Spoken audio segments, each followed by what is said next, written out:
I was at a barbecue last week, and there was this guy there, black guy, right? And we're like the only black people here for the record, but I'm light skinned, Drake type of skin color, right? The light skin. This guy is black though, darker complexion. So we were hanging out, talking about life, and he joked about how we're the only black people here. And I'm like, I looked around.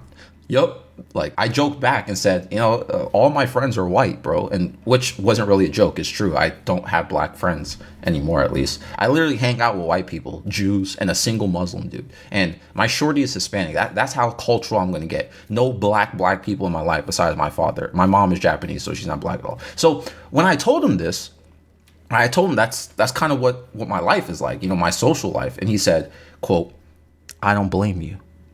And I'm like, what's that supposed to mean, huh? You don't blame me.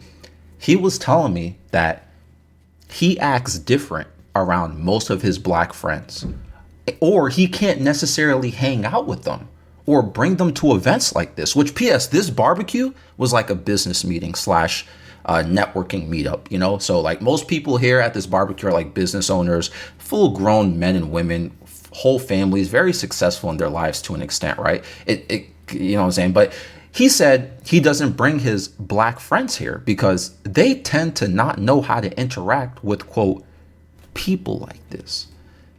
And some of them are aggressive.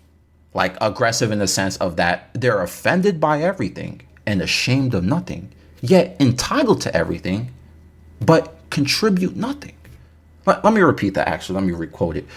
Offended by everything, ashamed of nothing, entitled to everything, contributing to nothing.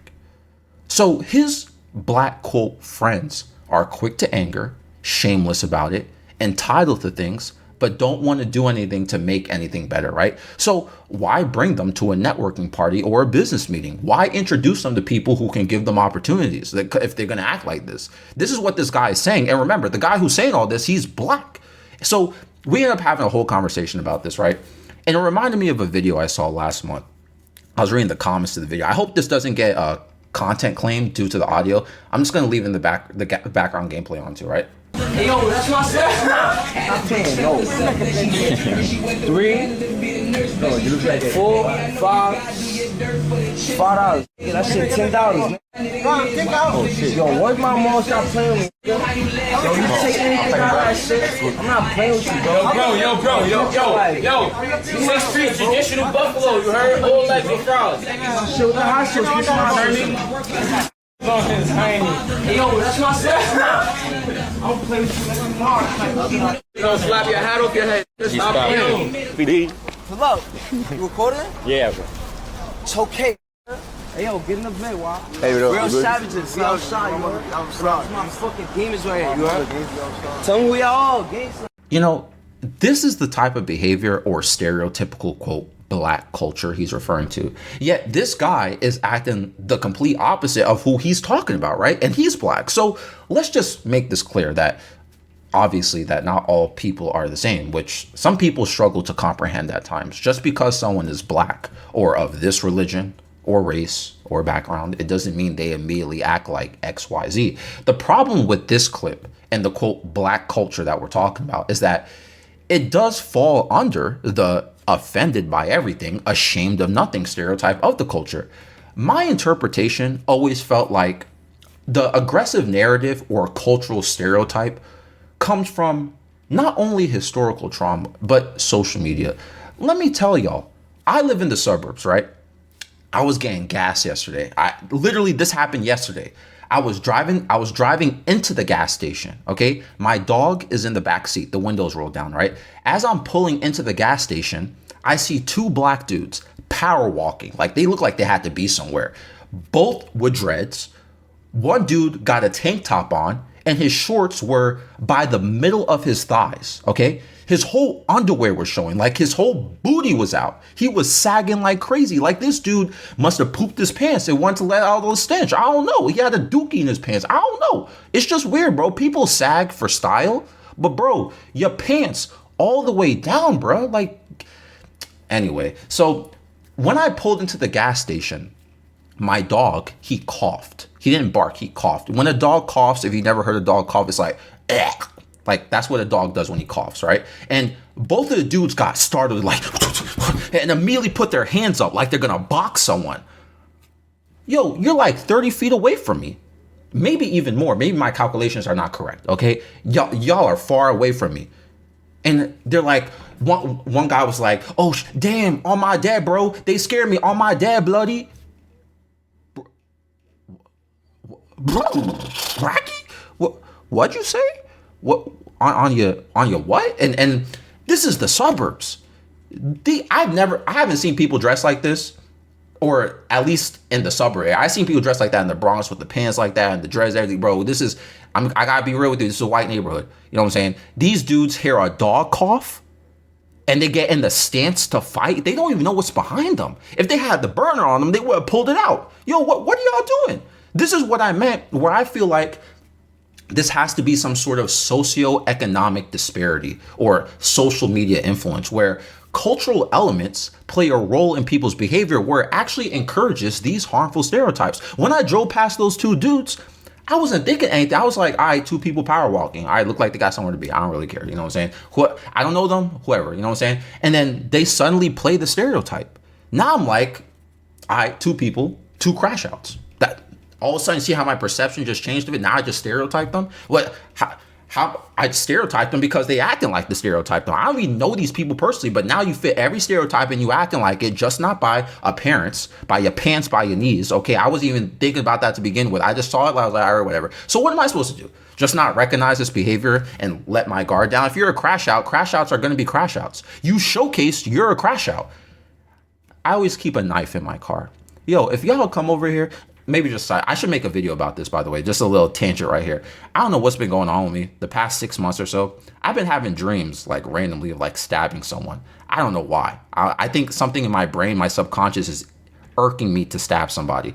I like stab somebody who like tries to do something against me. You know what I'm saying? Like, I don't know why. Anyway, not just randomly stabbing you. Anyway, but this might be my chance. I don't know. But the fact I got pretty much prepared to fight some dudes if they started crashing out more because my dog coughed 30 plus feet away from them is crazy. Ashamed of nothing. Offended by everything. Imagine you hear a dog, I'm gonna pull my face. What you do on my dead bloody? What? I don't even know what this is, bro. What kind of lingo is this, bro? And I think a lot of people who fit this cultural stereotype, honestly, gotta get compassion though. That's all we could really do at the end of the day, instead of just being, hateful. Okay, I'm not saying I'm trying to be hateful. I just don't know what else to do. I have compassion for it. It's like it's a mental health issue to me. That's what I think. When some aspects of Black culture amplifies and glorifies aggressive and shameless entitled behavior, and then people mimic it or quote, I would say when you see this violent, shameless, entitled behavior, people mimic it, right? But if you don't, you're not Black, apparently. It's like, I don't know. People are disassociating them true selves with trying to fit in with their culture, religion, race, or anything. Like, you could be like, first, you could be Spanish, but you gotta act like you gotta fit all the stereotypes. Do you need to do that? Like, okay, it's part of your culture, but I'm talking about the part. Remember in the Sabrina Carpenter video as well, I was mentioning you can like an artist, a crash out artist, a drill rapper, anything, right? But you don't have to literally mimic their whole lifestyle, okay? Be you. Be you. Some people act like you can't, or you're not, quote, Black. I mentioned the Spanish thing, right? You could be Spanish. Doesn't mean like if you don't act with your cultural stereotypes, you're not Spanish. Because I've seen people pull that card with people. Oh, you rejected your own kind. You turned your back to your people. I just don't want to live this lifestyle, So going all the way back to the beginning of this video about how I don't have any Black friends, right? It's not because they're physically Black. It's just not because of that. It's because the Black people I've been around, I don't relate to them or the culture at all. I don't know about all these things y'all be talking about. I don't understand the priorities this same culture cares about as well. I made a whole video about this before. At times, the culture cares too much about things that are more destructive than anything. Does it make me or this guy who I'm talking to not Black all of a sudden? I guess suddenly we got to erase this from our biology. The way he said it was perfect, though. Offended by everything, ashamed of nothing, entitled to everything, contributing nothing, rather. But if I say anything specific, I'm hating, right? Or I'm a slave to the white man. All right, bro. I'm enjoying my life, okay? I'm happy with my life. I always felt like it's your own people who will turn their back on you and snake you. That's what I always felt. Hey, you remember I mentioned earlier, I talked about Jews, right? Jews have been nice to me. y'all be mad at them for many things. I haven't had any issues with Jewish people. They've given me opportunities more than anything. I'm not even Jewish. White people, same thing. Yeah, history of white people, black people, all this. Hey, white people have been nice to me. But when I hang around stereotypically black cultured individuals, all of a sudden, they care about things like, bro, how is this important? What does this do for you? This just kind of makes life harder for you. What's going on here? And if I try to explain this to them, it's either I met with laziness, excuses, or like I mentioned, I'm a slave to the white man, or I'm pandering towards a certain race, or I'm not black. You know what I'm saying? Like, you can't win with this stuff. This is why it is what it is. I mean, what do y'all think about this? Let me know down below. This episode is found on Spotify and YouTube. I'm out.